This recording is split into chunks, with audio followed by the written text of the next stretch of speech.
We create everything that we experience, including our success or our lack of success in business. And basically, when things are going really well for you, you are focusing on what you want. And when things don't go well, even though it looks like it's not in your control, it's because you've started to focus on what you don't want.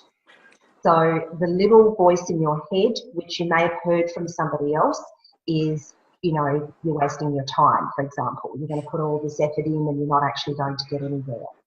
So it's remembering that you get to choose what you want without being influenced by the outside world. What I suggest that you do in regards to your business is come back to your why and come back to the vision.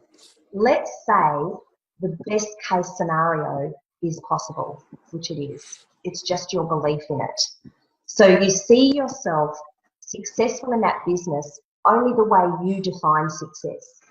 So get really clear on what you would feel is success in your business, not what anybody else says success is in the business, but what is success for you and why it's so important to you. I went to some really great training earlier in the year, and we had to write down 200 reasons why we wanted to succeed and 200 reasons why we didn't want to fail.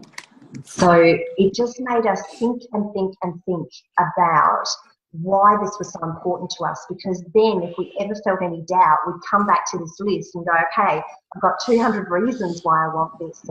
And it was really interesting because you sometimes start with very superficial answers. The deeper you go, you get down to the core of why we're all here, and that is to express our full potential.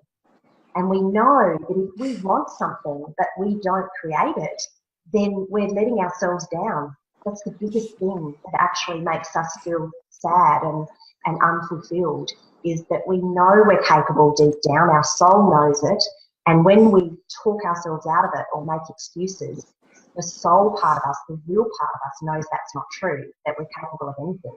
It's just a matter of whether we want it or not. So it's about trusting your desire. We don't desire anything unless we can do it. You would not be interested in it if you couldn't do it.